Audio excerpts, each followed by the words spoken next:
It's Wednesday, September 11th, 2024. This is Rolling Thunder Podcast. He's Ryan.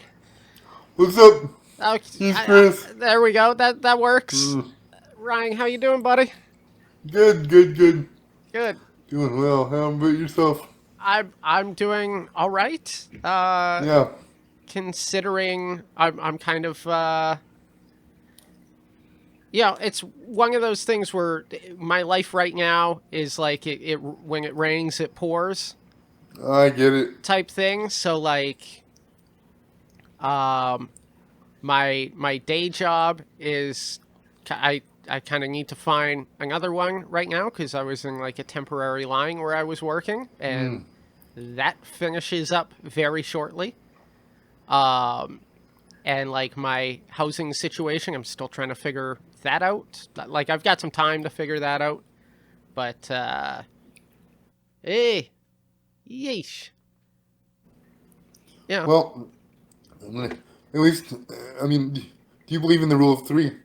In the rule of three? Like, three bad things happen. Yeah.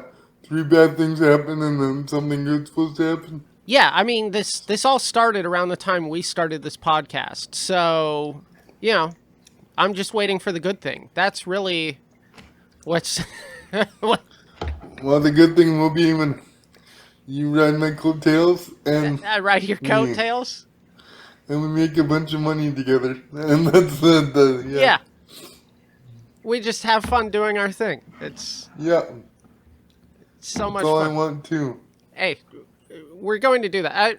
I'm going to try to make sure we've got like a bunch of stuff on the books at the start of next year, and like we'll be hitting it hard, and then I'll also have to figure out what to do with my working situation at that point as well, because I mean the current job that I have is like 4 days a week, but it's like my day off is right in the middle of the week, which is kind of a pain. Like I'd rather almost have Fridays off. Yeah, as a comic, that would be the most practical. Yeah. But it's, it is what it is, and I'll figure it out. Yeah. I'm not, I could stress about it. I could be completely worried about it. But then it's like to what end? You know what I mean? Yeah, exactly. So,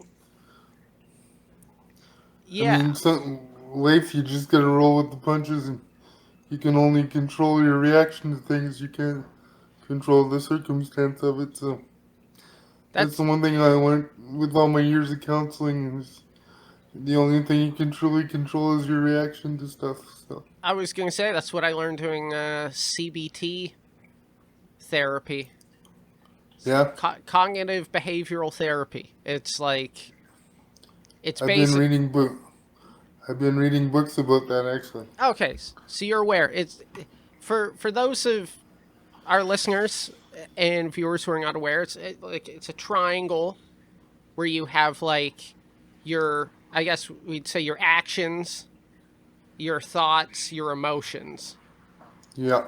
Okay, and it's basically like they all play on one another. And if you really think about it, like the easiest thing that you can control is your actions. Yeah. Like you can adjust your thinking with something. Mm-hmm.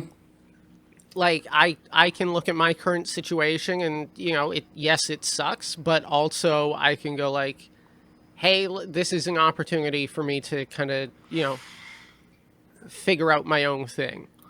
Exactly. And then it's just like, I just have to focus on not freaking the fuck out. It's hard. That's hard to do when you're under a lot of stress. Sure. Because I feel that way about my own situation with the elevator, because not only do I have to pay $3,000 that I don't have, when they do fix it, it's going to be 4 to 7 weeks of me not being able to use the elevator. So either I got to be on the road, or you got to have friends like me coming over often and just keeping me sane. Watching more wrestling. Sounds good. with you. I'm okay with that. I'm okay with that. Speaking of which, so we are actually recording this today, which is why it's up a bit later than normal. Yeah. We meant to record it on Saturday, no, Sunday, but someone forgot the actual recording device. That was me. It was me. I was that someone. I literally set up everything, and I was like, okay, mic's here. Here's your mic. We're gonna have to grab your mic stand in a second. All right, I've got the camera set up, and then I just start digging through my thing. I'm like, where is my damn Zoom recorder? And I did not have it. So we're doing it remote this week. I'm already having separation anxiety from you, Chris. I need you in the same room, buddy. Yeah. We can definitely play off each other a little bit better when we're in the same room. But, like, this works. Oh, for just sure. fine. Yeah, it does. The show must go on regardless of the physical circumstance. That's right. And that's how I kind of feel about life as well right now. So yeah, pretty much. So much of everything is out of our control, and you just gotta roll with it. Yeah. And that's coming from a guy in a wheelchair. And the puns start here. Yes. Yeah, one of the things that I like thoroughly enjoyed. So when we hung out, I basically held off watching the AEW pay-per-view because it technically aired on a Saturday. Yeah. So we got to watch that together, and I thoroughly enjoyed. I don't know which one I enjoyed more, All In or All Out. I feel like All In had the two better matches. Yeah. Than All Out, being MJF, Will Ospreay, and Swerve and Bryan Danielson. Yeah, those were great matches. But like that said, Will Ospreay and Pac at All Out was an athletic. Yeah, that was like watching Circus Soleil and D Soleil and wrestling combined. And they were doing all sorts of flips and shit. Cirque du Soleil, where those guys were taking hard bumps. Like, I mean, Ospreay took a couple real hard ones on his neck almost. Yeah, some of the suplexes, I was like, ugh, that didn't land very well. Or the one they took outside, too. That was just crazy. Outside the ring. Yeah, so I guess I don't have my notes on the show. So I might forget like a match or two along there. But the show opened with MJF versus Daniel Garcia. Yeah. Which, I mean, building off of the story when MJF, gave Garcia a tombstone pile driver from like the second rope. And Garcia had basically been out up until All In when he returned. Yeah. To help Will Ospreay beat MJF. Which, it's weird that that's a babyface thing, because normally that's a heel move, I'm going to distract. Yeah. So the other heel can win. I thought it was exactly what the match needed to be. I know a lot of people thought that Daniel Garcia should have been given the win, but it's like the way that they played after the match, the way that angle worked out with Daniel Garcia catching the low blow, giving him the low blow, and then taking out MJF after. Yeah. Which, again, oddly enough, like very heel move, but because they had been building this feud up, that was one of the things that was interesting to me. I know you don't regularly watch the television. No.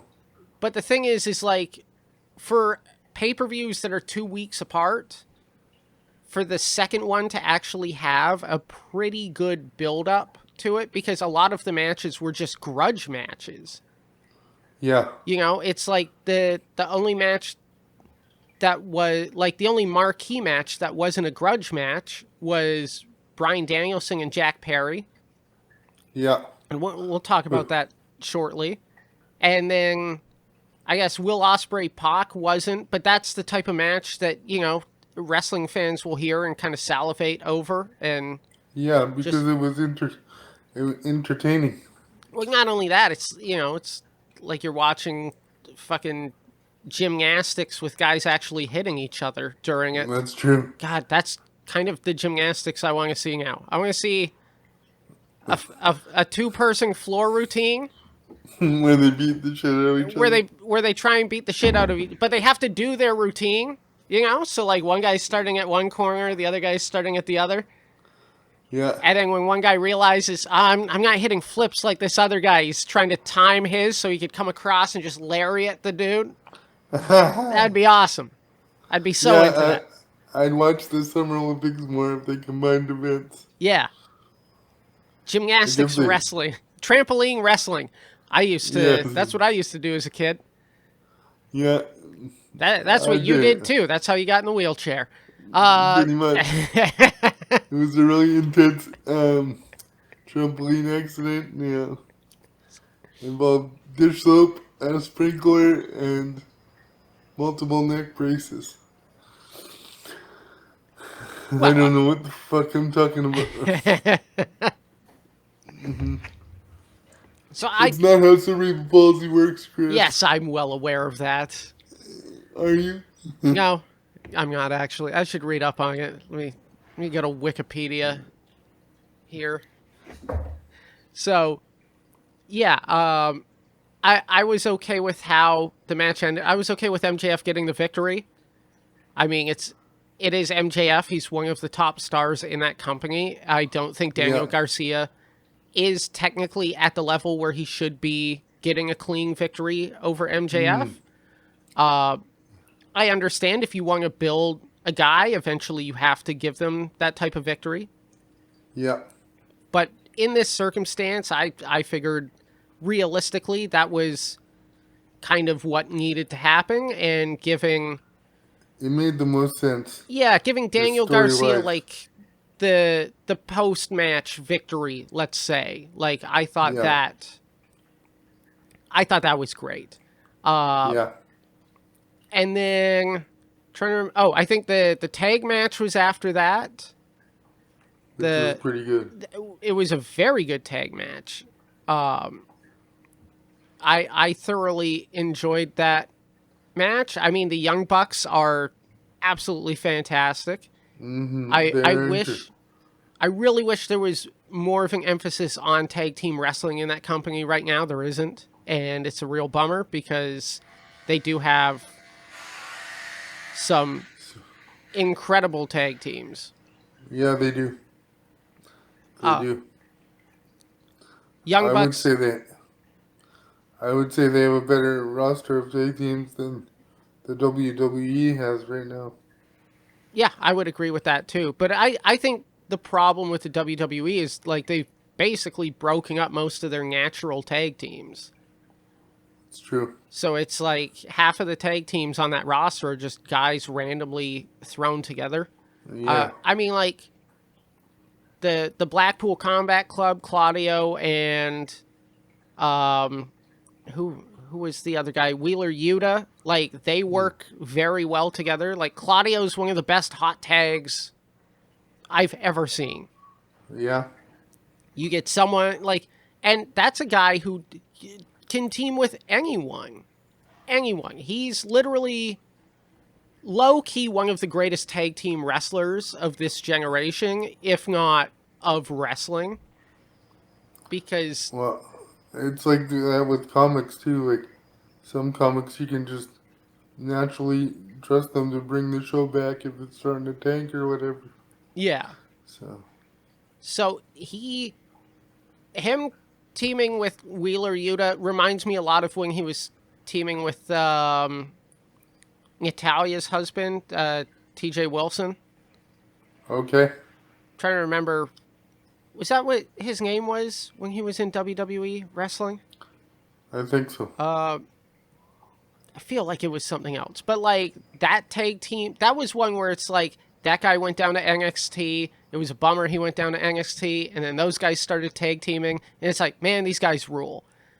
Mm. And then you know, he that unfortunate thing where he you know broke his neck taking a muscle buster from Samoa Joe, which is like the only time that's happened with Samoa Joe. But Yeah. like Claudio worked well with him, and then you know beforehand when he was in with the Kings of Wrestling in Ring of Honor with Chris Hero, like that was an amazing tag team. You look at his other tag teams, him and Sheamus, him and Jack Swagger, Yeah.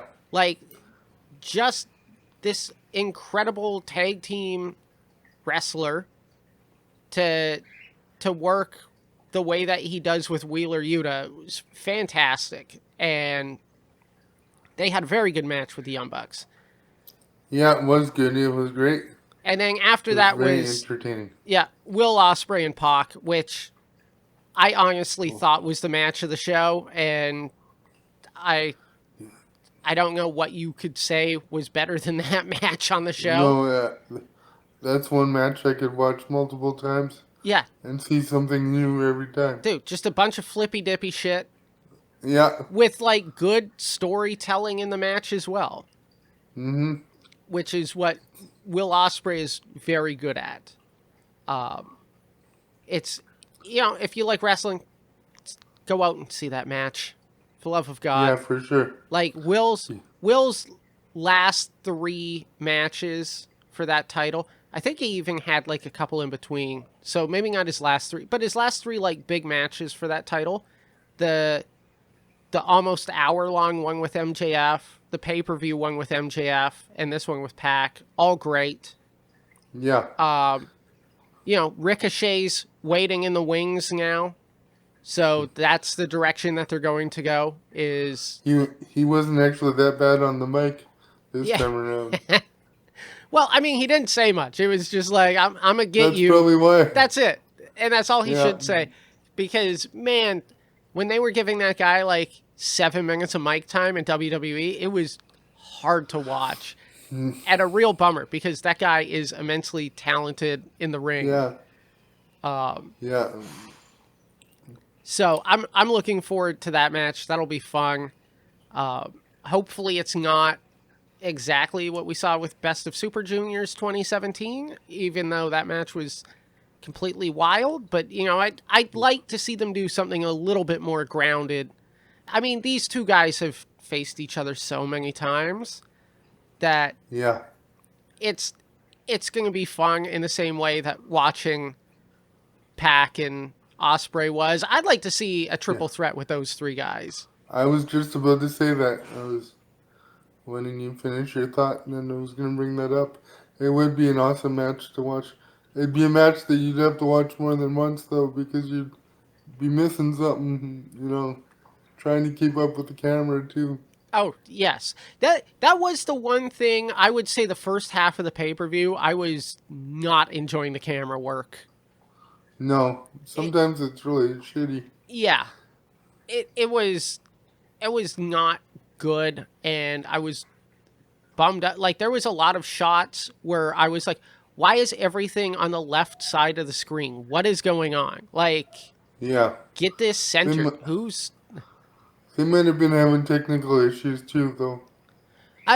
It appeared that they did have some technical issues because there were a couple, like, hiccups in the feed.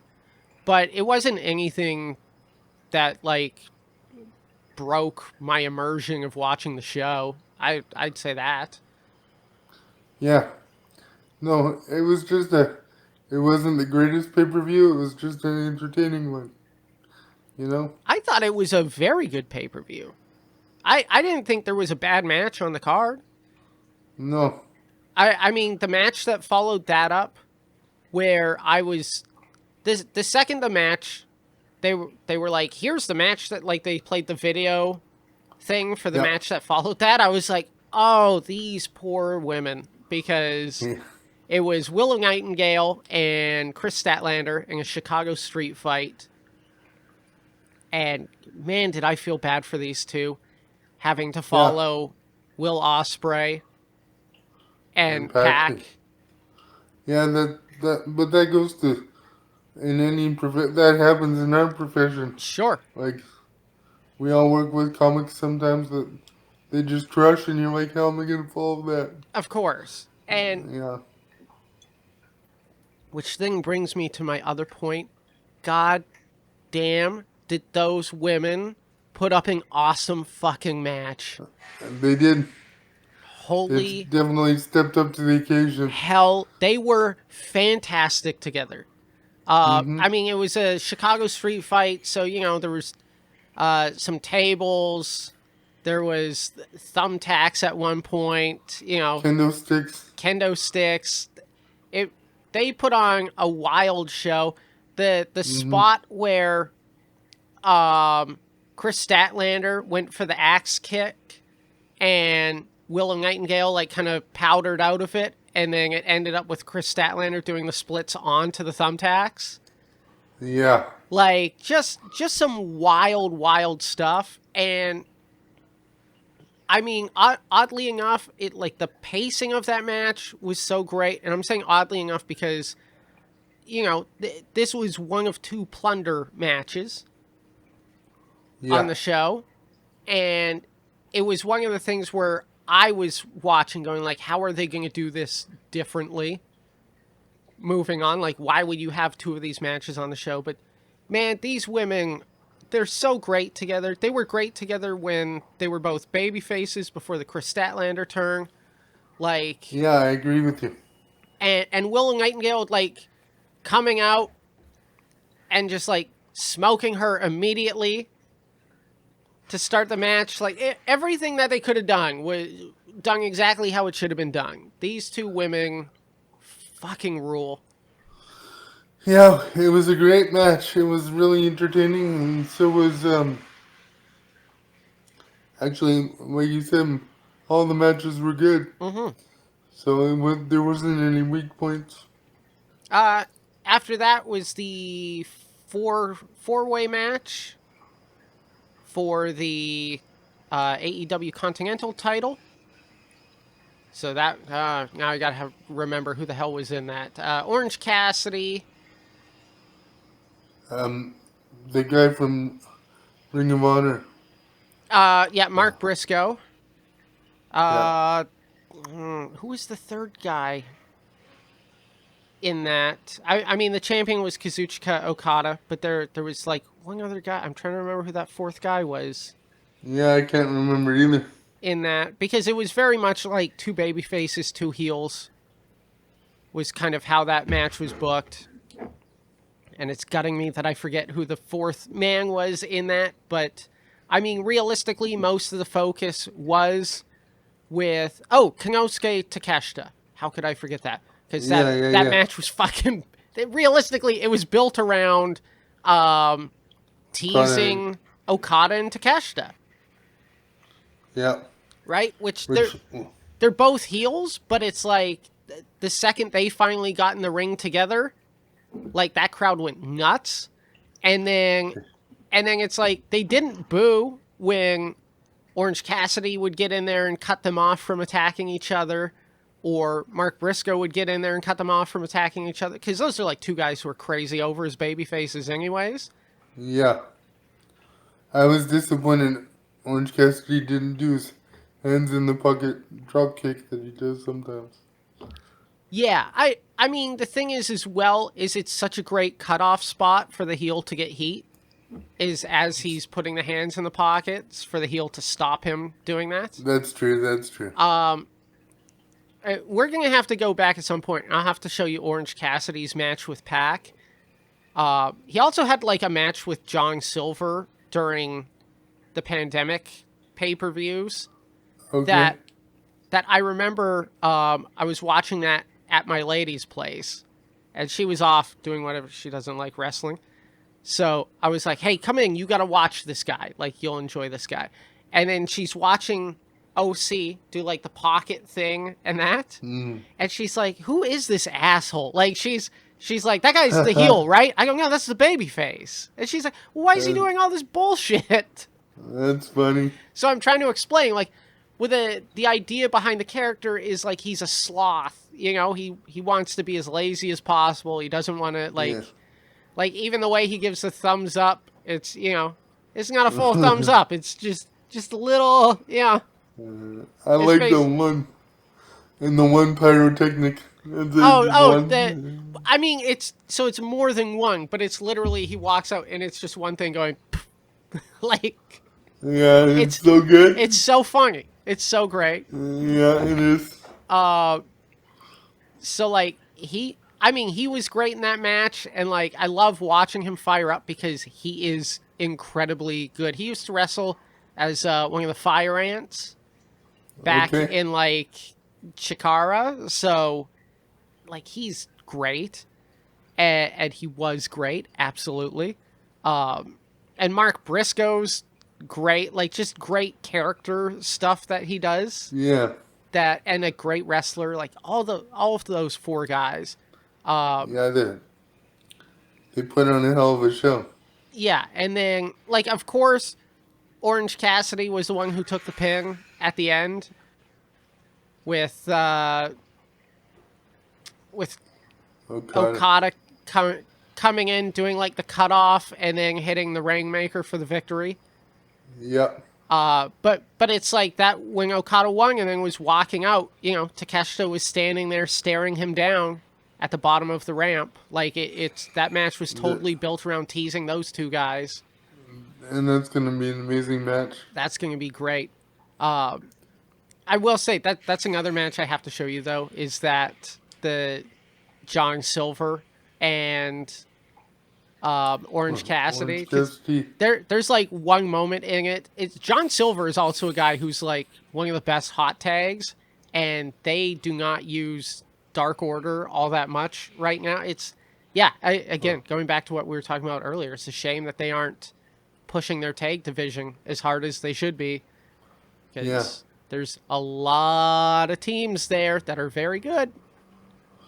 What did you think about Christian Cage coming out and so we'll get to that. We'll get to that because after that, trying to think if after that was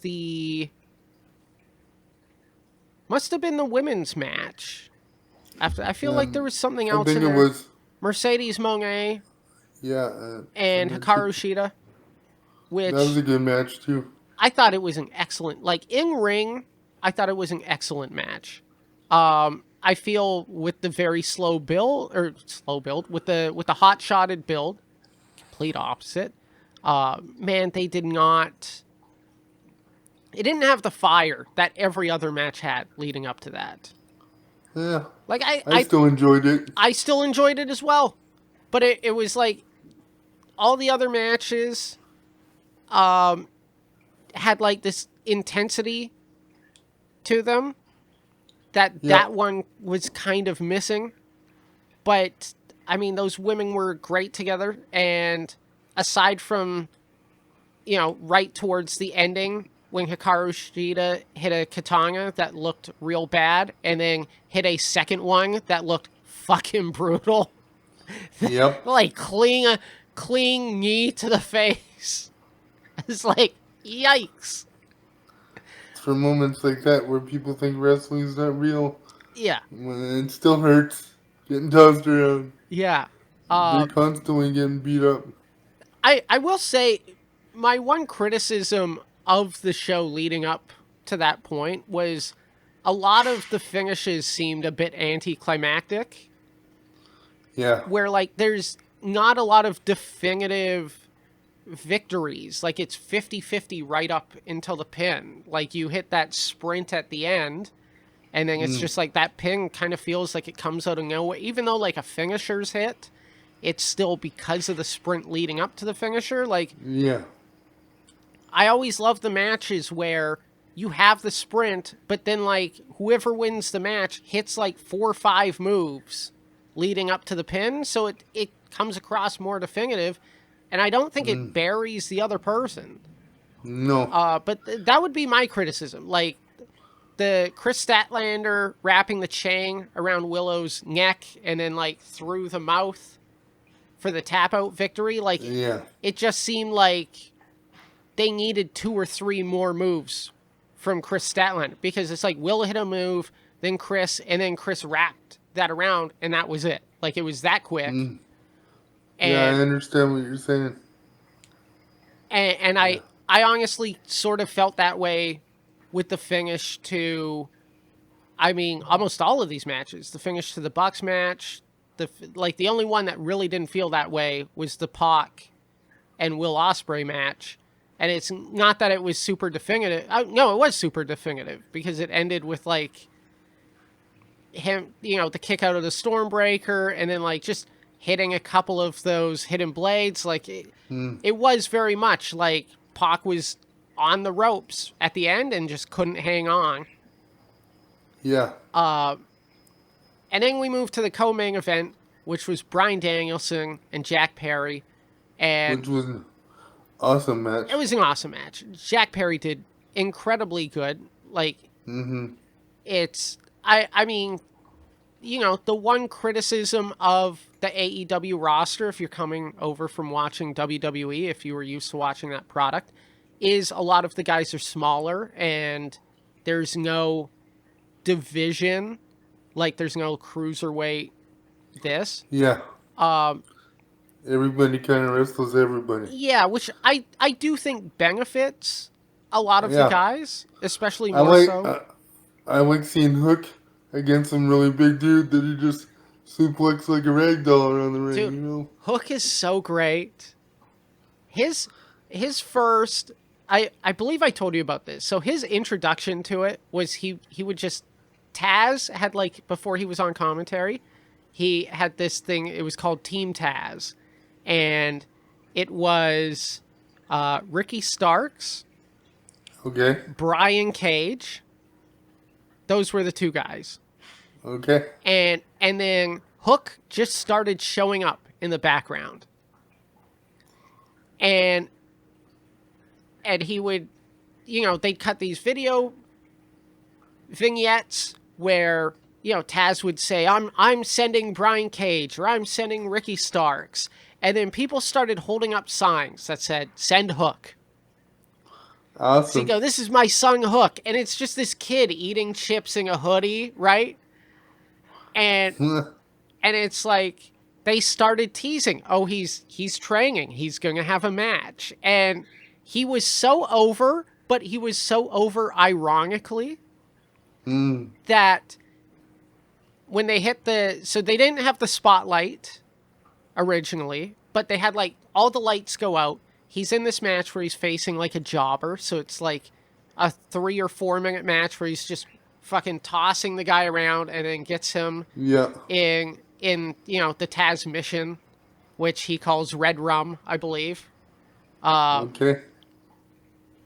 But they open the match. His music hits, the Action Bronson song, right? And it says Hook, and he comes out, and he's in, like, the shorts. His hair's all, like, fuckboy Gen Z hair. All right. The crowd's going wild. Like, this entrance is so great. He walks out, leans up against the corner, no respect to the person behind him, waits for the ref. Are you ready to fight? Yeah, I'm ready to fight. I'm going to come out.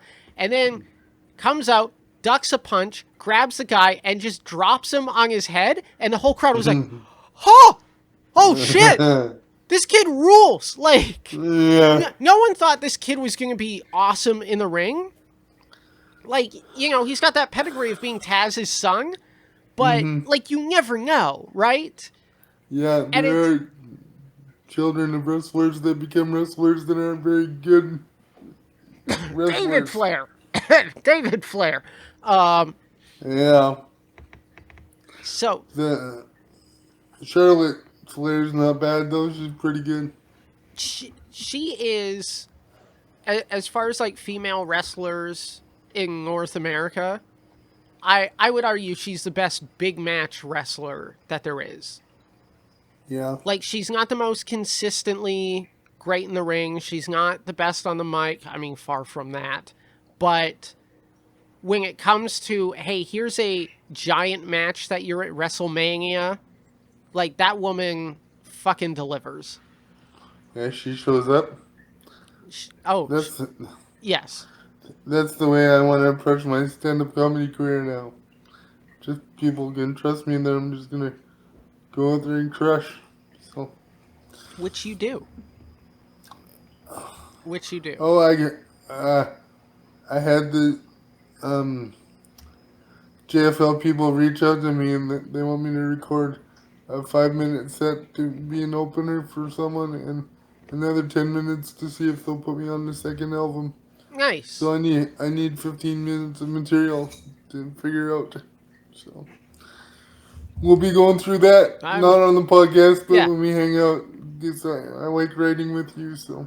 Yeah, we'll sit down and do that. Sorry, I just got an Yeah, email about it. That's why I brought it up. that's fine.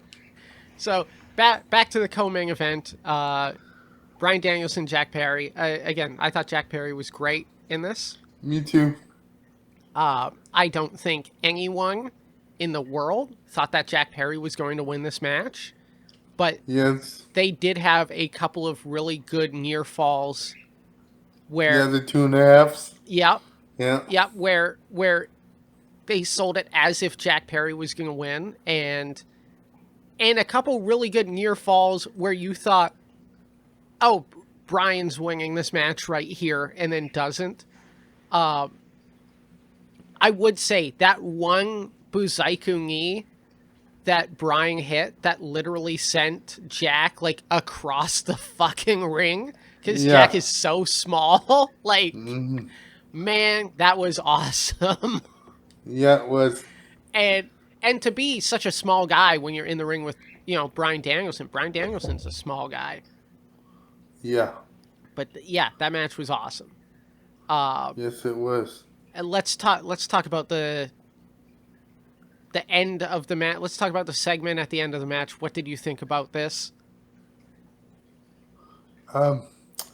Honestly, I just thought it. I mean, it just made me appreciate AEW's product more than WWE. It's not as flashy, but it's more entertaining. Mm-hmm. I would agree with that. I thought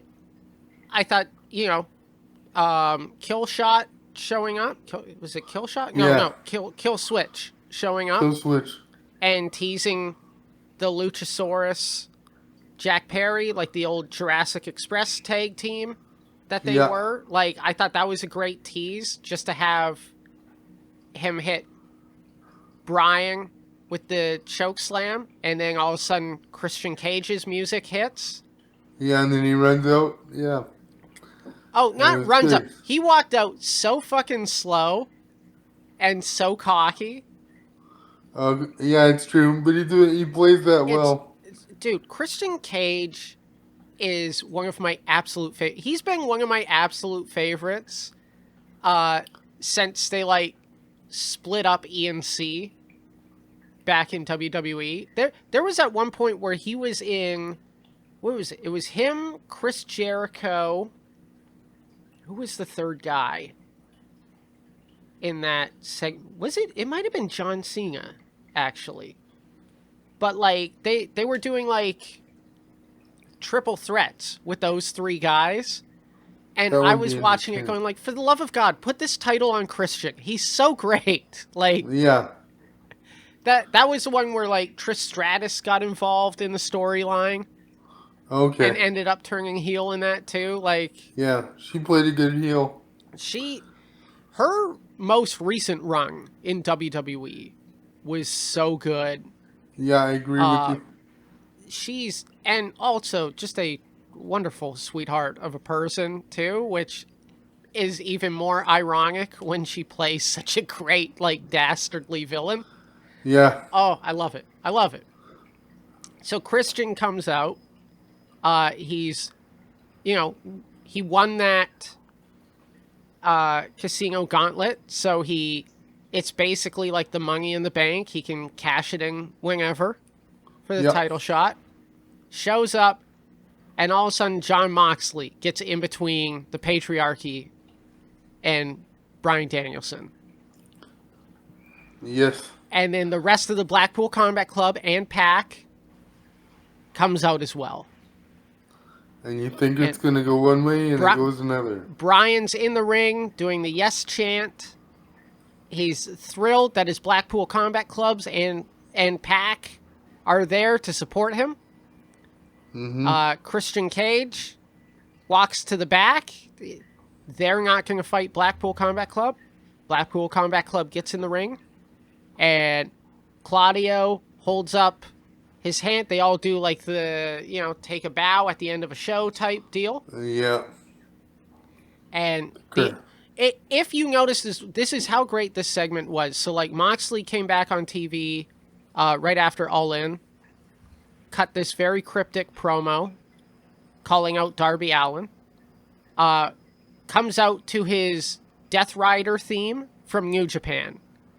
No longer Wild Thing, not even the unscripted violence theme song that he used at the start of his AEW run. It's now the music from New Japan. So it's a very darker thing.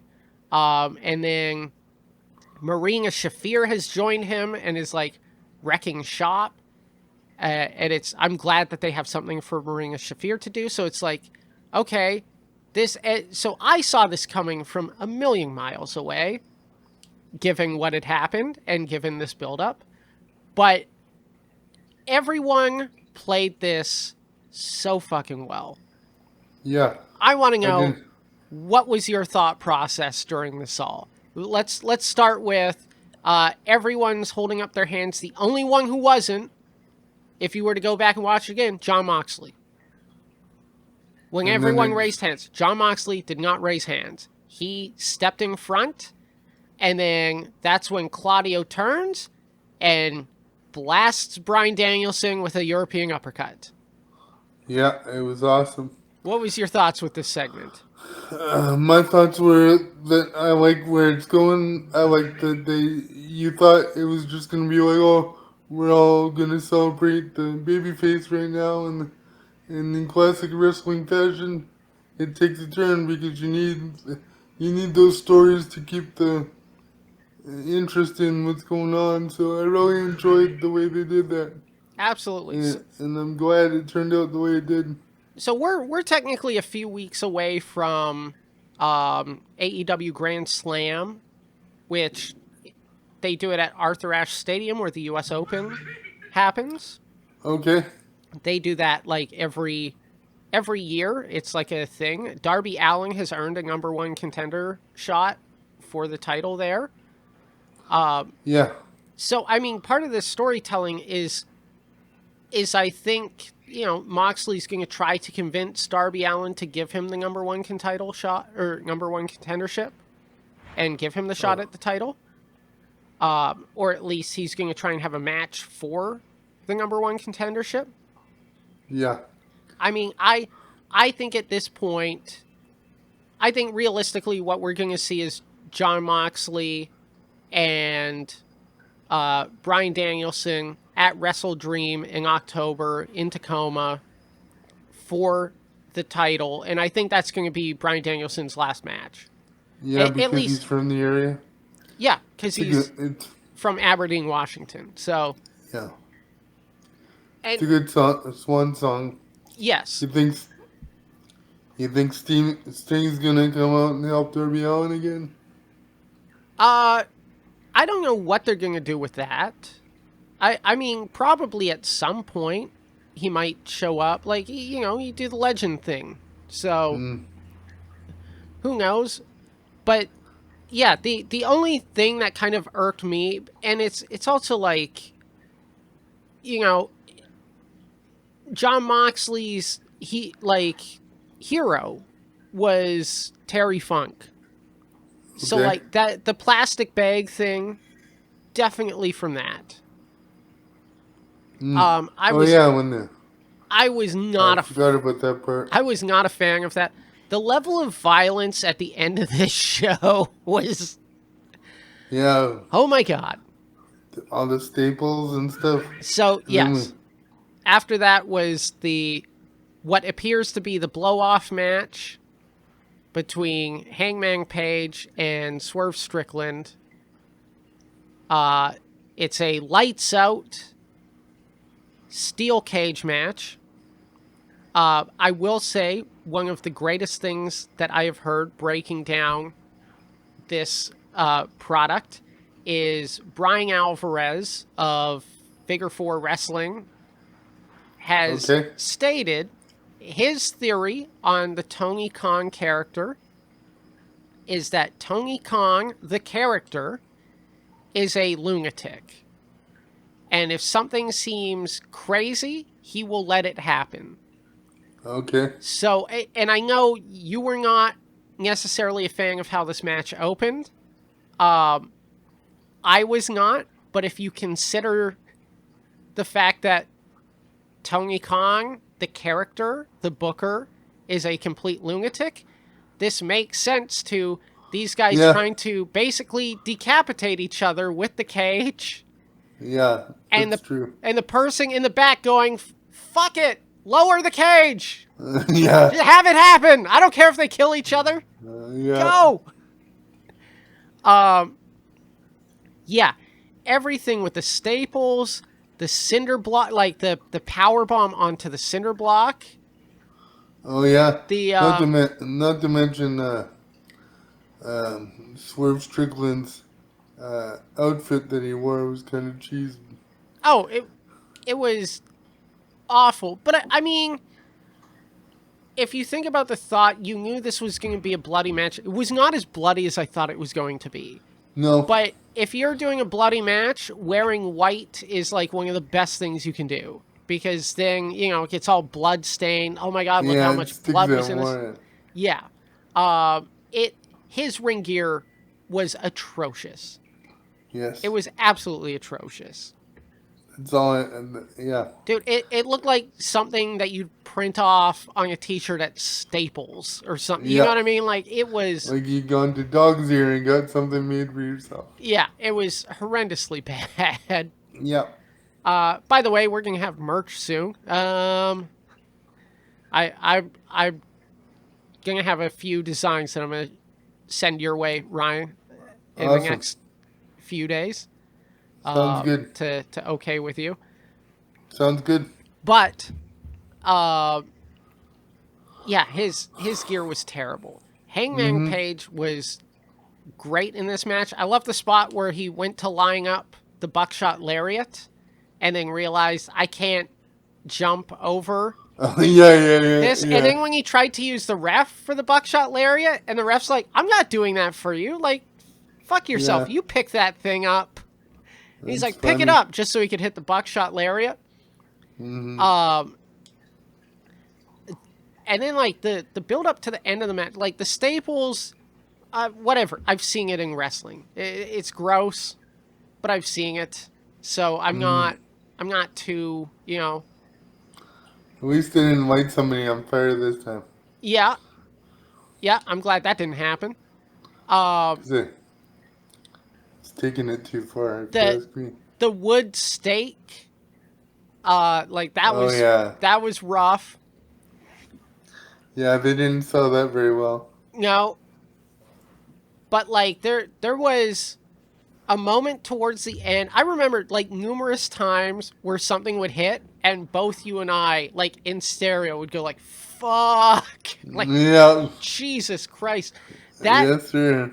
The house call into the cage looks so disgustingly brutal. And like you said, the power bomb of the cinder block. Yeah. Even though, that was a different match. Never mind. What? I just remember on the same card there was a power bomb on the edge of the ring to the mat. That looked really painful too. I think that was the Will Ospreay match. Yeah, that was the Will Ospreay match. Yeah. That one was vicious. What did you think of the finish of this? I mean, it's kind of anticlimactic. It's gonna end with Swerve winning. Well, he didn't win. Anyway, oh, he didn't win. Oh No, yeah, that's right. He didn't win. Never Hangman Page mind. won. Yeah, You know what? When they announced, when they were announcing the match at the start, like it's going to be lights out, then this, um, they made sure to say this match can only be won by knockout, pinfall, or submission. And when yeah, I heard knockout, I went, this is going to yeah, end with a referee stoppage knockout. yeah. And that's how they're gonna stop it. Like, why else would you fucking say that? That's how that Yeah, match is going to end. pretty much, right? And, I mean, the unprotected chair shot, the fact that they switched cameras, like, it was clear that the chair was gimmicked. But, I mean, it's still an unprotected chair shot. It's still super Yeah, dangerous. Even yeah. if the chair's gimmicked. It looked like it would suck. Yeah. Yes. I thought the thing that really looked like it sucked was the needle. That was Yeah, absolutely fucking disgusting. yeah. I didn't get why they were doing that. But the build to the end, the definitive victory, I was glad that that happened. It made sense to me that Hangman Page won because I mean, they'll give Swerve some time off now after this, which that dude fucking deserves. Yeah, he's been in a lot of matches over the last few months. Well, I So. mean, not only that, like, you know, he was their world champion. He definitely delivered as world champion. Mm, I'm still convinced that the Hangman Page stuff might have been Keith Lee, if Keith Lee hadn't gotten sick and had been okay. able to be medically cleared to be wrestling. Mm, You know, I hope that dude recovers and we see him back again at some point. yeah. There are certain ones that just want to stay healthy as long as they can. Yes. I remember I texted my buddy. I'd have to like go back far and I'm using my phone as the webcam, so I can't necessarily do that right now, but I had a list of like AEW stars that are out with injuries, Mm, and that list is substantial. Like it's the amount of star power that's out right now. Adam Copeland, not Adam Page, Adam Cole are both out.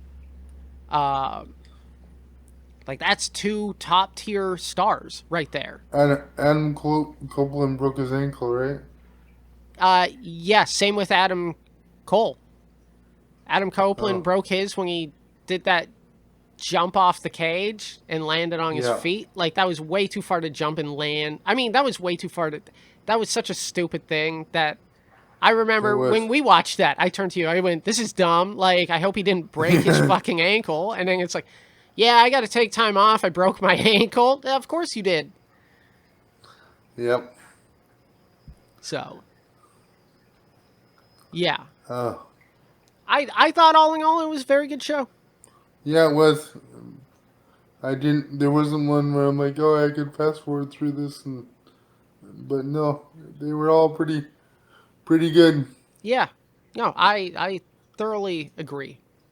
Uh, so yeah, I'm that's still. that's Sorry, I was gonna switch to the Gunther oh Randy Orton match too. yes, That match was really really well done, and like you and I both were talking, we're like, there's no way they're letting Gunther lose in Germany. So well, even though he's Austrian, I mean, like I said, not only that, like he's been champion for a month, yeah. and I Do, feel like this is going to be a very long title reign. do you think they'll ever give it back to Randy Orton, or is he done winning the heavyweight Man, championship? I don't know. Um, Because and he's so close to Ric Flair's record. I'd kind of like to see him beat it, you and know? Cena, like Cena's got 16 world But title. didn't Cena officially retire? No, he's back.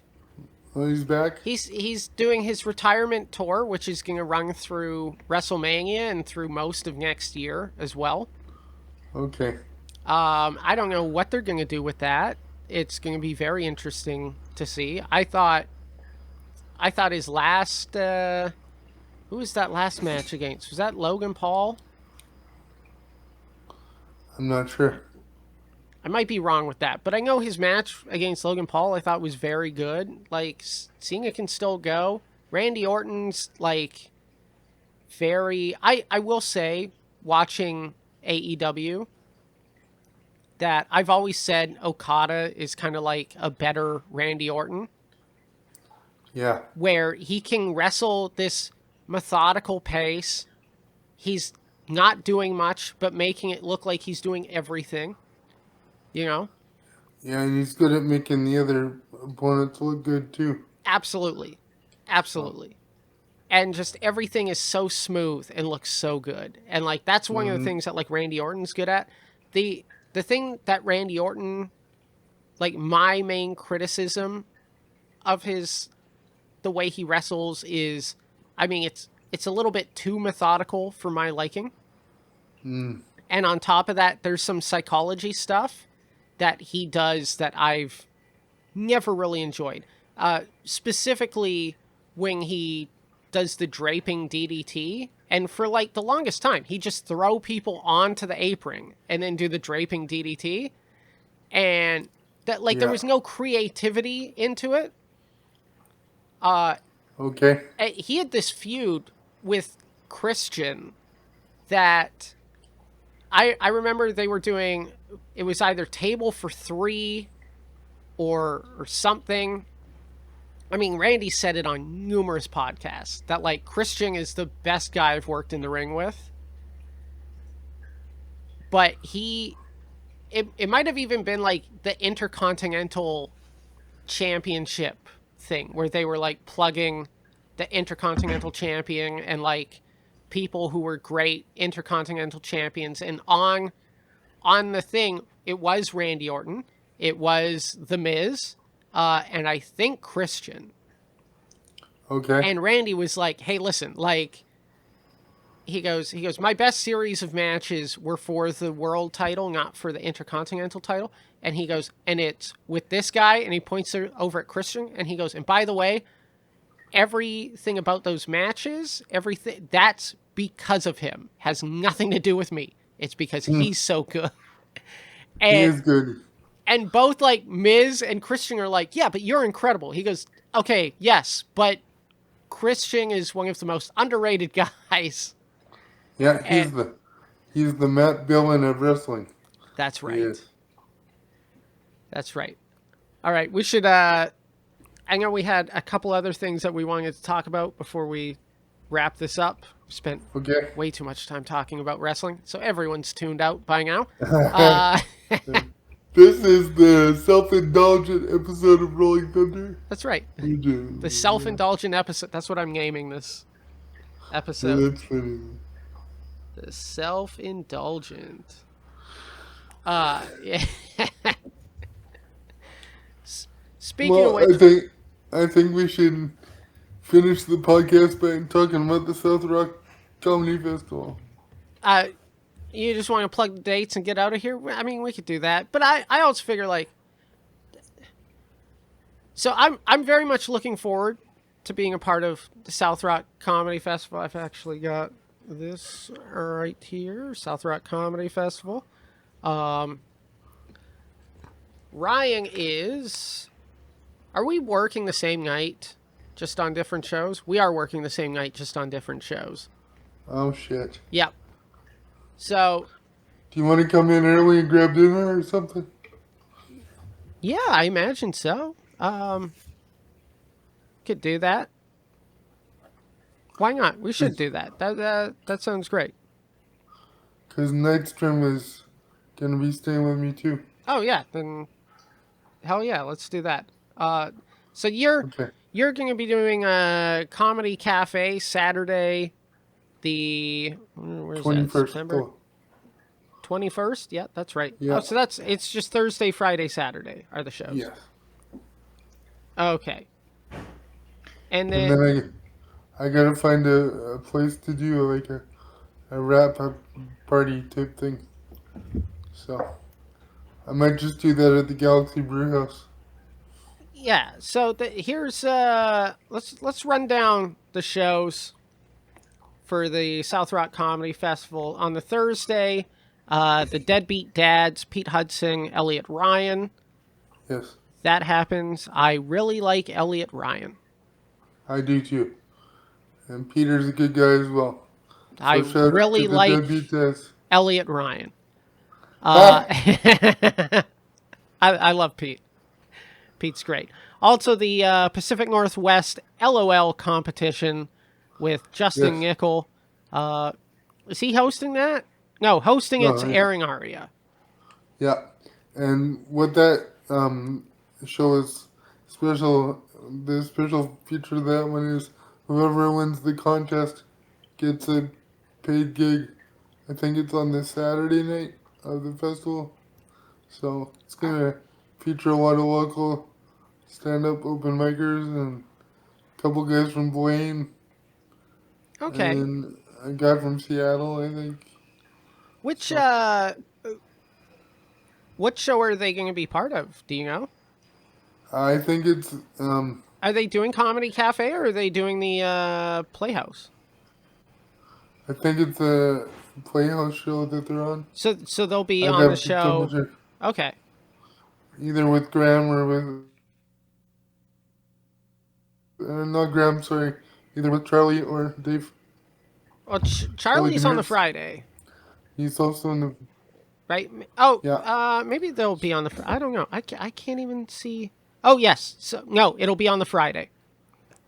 yeah It's written. It's written right here on the Friday. okay So yeah. So the winner of Thursday's competition will be doing a spot on at the Oceana Park Playhouse on the Friday. Friday, 4 shows. Crescent Beach Comedy featuring Jane Stanton.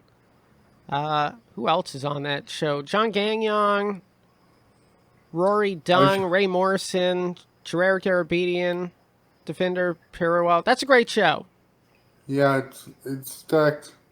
All the shows are great. Yeah. I tried to put together well balanced shows where one type of humor didn't dominate the show, Yeah. and there's a wide variety of acts. At the Elgin There's Hall, the Hilarity Showcase with yeah Lizzie that's Allen. So, yeah, and she teaches the Hilarity course, which is a mixture of therapy and stand-up comedy, which I'm sure you can attest to, and I know I can, that stand-up comedy is very therapeutic for comedians. So, yes, it can definitely be an outlet. Let's say that. yeah. Also, at that, like all these shows at 7 p.m., all at the same time. Also on that show, that night on the Friday, September 20th, Charles Demers at the Oceana Park Playhouse, and that one's a great lineup as well. Yeah. Ty Boissinette hosting. Ty's fantastic. Yeah, he's a genuine soul, that guy. Yeah. Kermit Apio, who's very funny. I really like what that guy does.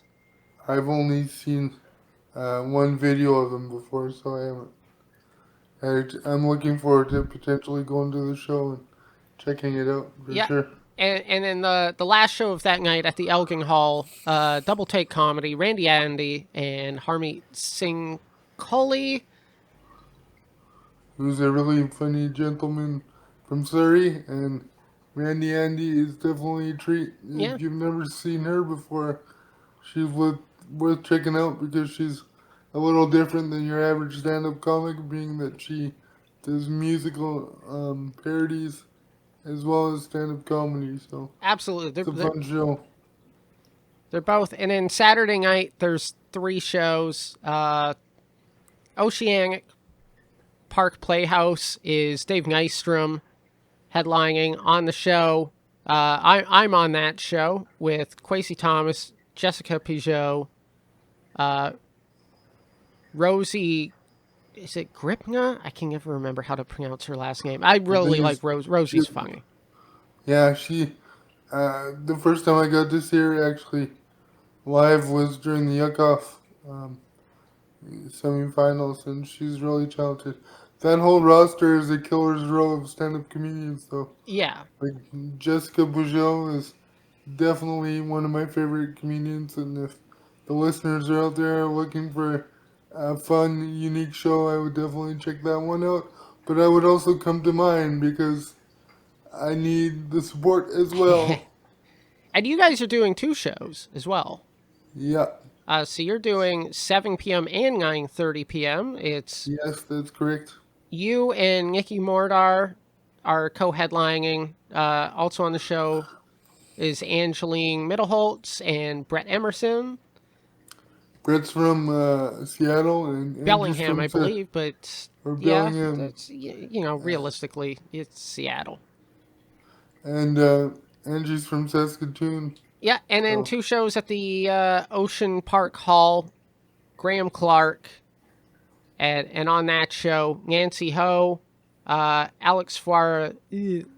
Suarez, There you go. and Lisa Person. Which I mean, that show will be really good as well. Yeah. I mean, these are all Uh, great shows. So so it's kind of like pick your poison.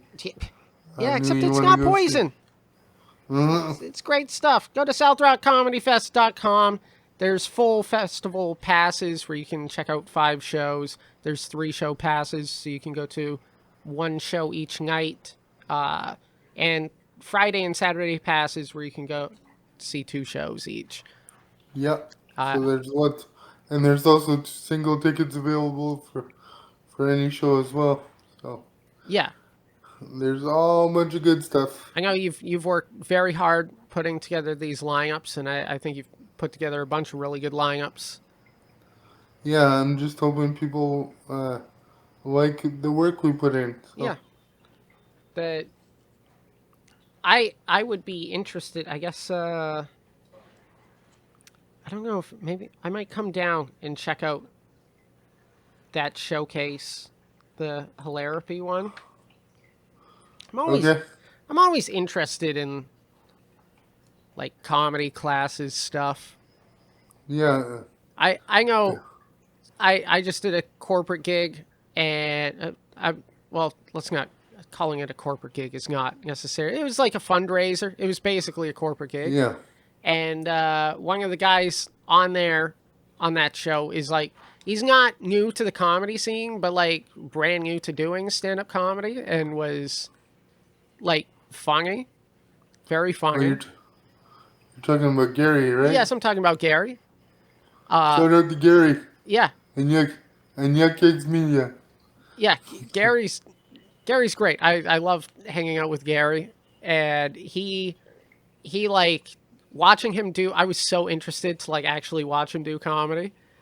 Hmm. And I was like, this is a well written joke. That's a good joke right there. That's another well written joke. Like, I was Well, thoroughly enjoying. he's around comedians all the time. But that's the other thing, too. Is I was like, why did you take a comedy class? And he goes like, well, it forced me to actually go up and do a show. Yeah. So like that, I would say, to people wanting to get into stand up comedy, that is kind of one of. It's one way you can do it. I mean, at the end of the day, Yeah. it's you got to go to shows and get on stage. Yeah. But And if you need to be like forced onto stage, it's a guaranteed spot, right? it's a guaranteed spot with usually a very receptive crowd because they Yeah. all know these are people who just took a class, so we're going to be extra nice to them. Yep. Like, I know that I don't personally believe in stand-up comedy courses, but I know that they helped a lot of people. absolutely. I'm of the old mentality of you're either funny or you're not. You can't really teach someone how to be funny, but I guess you can teach them anything now. I mean, you could teach joke theory. I mean, the thing is you still sort of need a knack Yeah, you still need that natural ability in order for for it. it to. And it's like structure is what you could teach joke structure, but like if you don't have the sense of humor, joke structure's only going to take you so far. It's true. And realistically, a lot of the best comedians, like, it's not joke structure stuff. Like, there's still setup, punchline, callbacks, Yeah, all of the stuff that you could learn in it, but it's more of like a natural thing. Like, if you look at, say, for example, Bill Burr's act, it's a very natural way that he does it. yeah, And it has all of those things that you'd learn. Here's a rule of three that he does. Here's this that's thing. true. But it's not like Bill Burr's style of comedy is he writes on stage. So he's not writing thinking about how can I make a rule of three of this. Like if you understand the joke structures, figuring it out naturally. I mean, you could still sit and write or type it out or however your approach is, but I think a lot of those like joke structure stuff just happens naturally if you have at least any sort of I talent in it. I agree. I agree.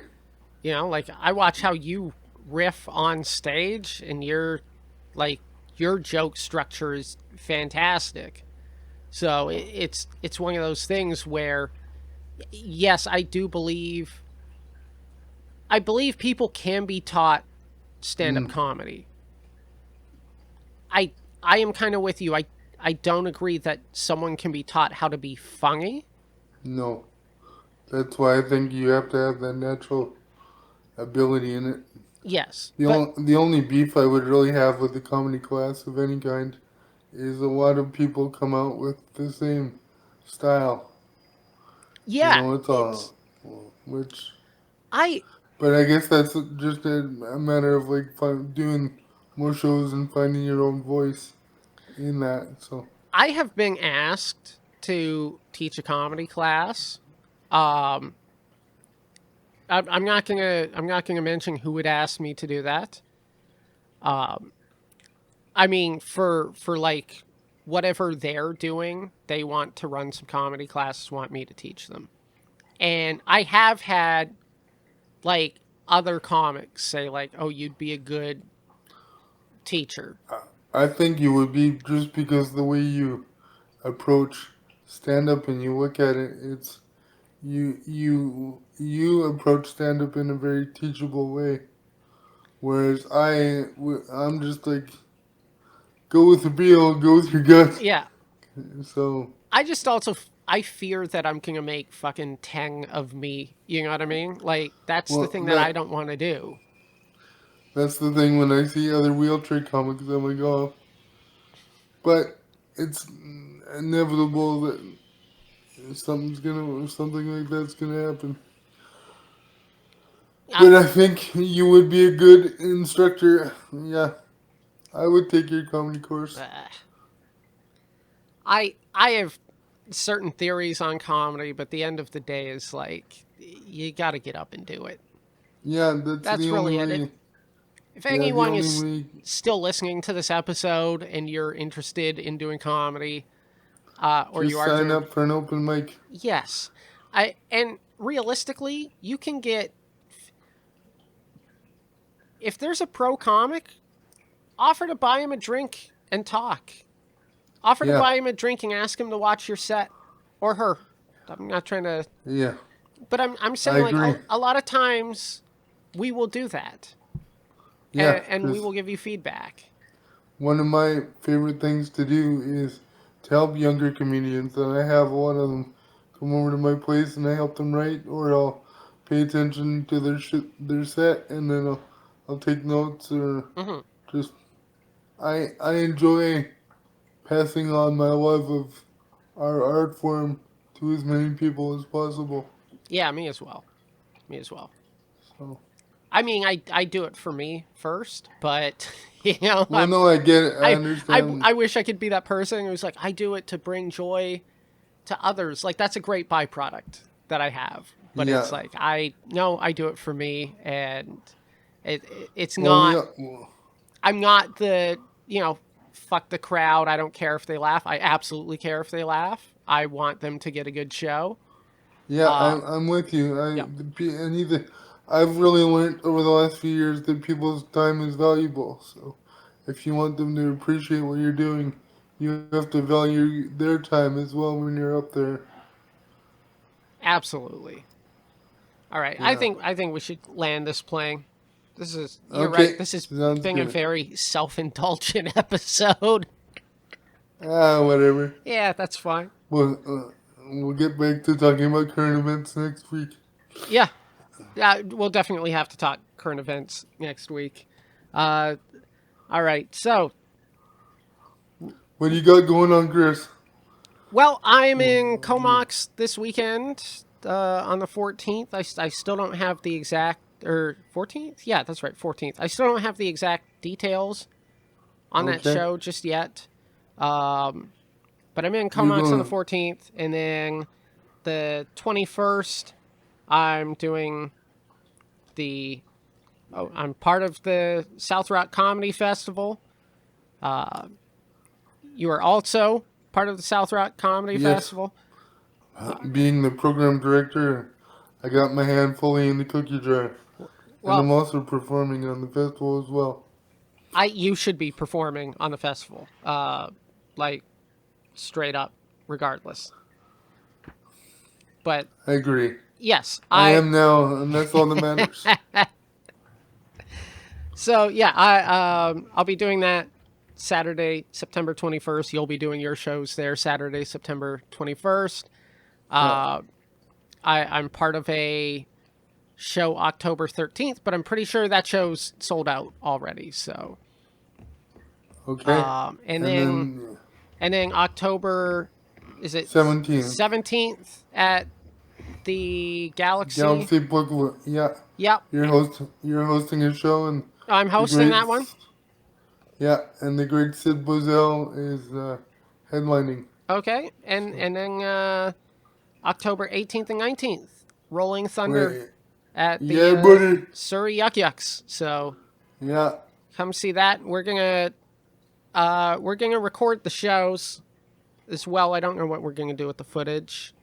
I mean, we're not gonna do anything with the footage of our stand-up acts, but like No. the footage at the end of the shows, that like we're gonna figure out what to do with that as well. I think that'll be fun. Although I could chop it up and use it for the stuff that Just for Laughs asked me for. So Yeah, we could do that. I don't Yeah. think that'd be a problem. All right, buddy. All right, that's it for this week's episode. We'll be back next week. Take care of yourselves. Adios. Bye.